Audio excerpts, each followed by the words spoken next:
U.S. considers very big bounties on Taliban leaders after Marco Rubio learns of more American hostages. Now, before I get into the article, which we have posted over at thelibertydaily.com, two quick notes. Okay, number one, Marco Rubio, I've never been a huge fan of his. He's okay, lukewarm, milquetoast, I guess. But his first few days as Secretary of State have been phenomenal. Okay, I'm going to give him an A-plus rating so far. Just I know it's early, but still, he's already done more than not only Tony Blinken and the Biden regime. That's a very low bar to set, but he's already done more than Trump's previous secretaries of state. And I know that that bar is low, especially when we consider that his first Secretary of State was Rex Tillerson, of all people. But yeah, and then the second thing, let's get into the second thing after I get into this article first. Let's get the news out, and then I'll express my angst.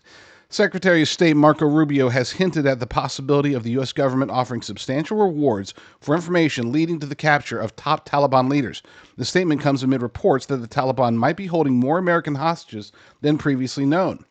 Rubio mentioned on X that the U.S. might introduce bounties, big ones, potentially larger than what was offered for Osama bin Laden. This is what he posted on X. Just hearing the Taliban is holding more American hostages than has been reported. If this is true, we will have to immediately place a very big bounty on their top leaders, maybe even bigger than the one we had on bin Laden. Wow. Like I said, this is the type of strength that needs to exude from the office of Secretary of State. This type of foreign policy mentality is the one that Trump wants. It's the one that the American people want. And Marco Rubio, early stages, I know, but so far, doing a very good job of portraying that. But here's that second point I had hinted at before. Why are we just learning about this now?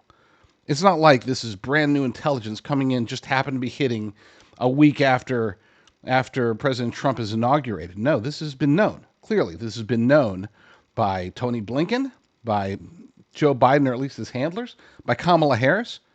They are hiding it from us. Apparently, probably stifling the families of these other potential hostages. Now, if it turns out that there are no other hostages, and this is just a false report, so be it. But I sincerely doubt that the Secretary of State would be talking about it if they weren't fairly sure that it is accurate. So I want to know why this was hidden from us. I want to know, where are corporate media, legacy media, or even conservative media? Why aren't we screaming at the top of our lungs about investigating Tony Blinken for keeping such an important piece of information from the American people? If you like these short clips, you can find all of them over at jdrucker.com/rumble1, the number 1, jdrucker.com/rumble1. That's my other Rumble channel where I put all of the shorter stuff, as well as the long stuff. If you just want the full shows, follow me on my main Rumble channel at jdrucker.com/rumble, jdrucker.com/rumble. And of course, if you want long, short, doesn't matter, you can find all of those over at X, x.com/jdrucker.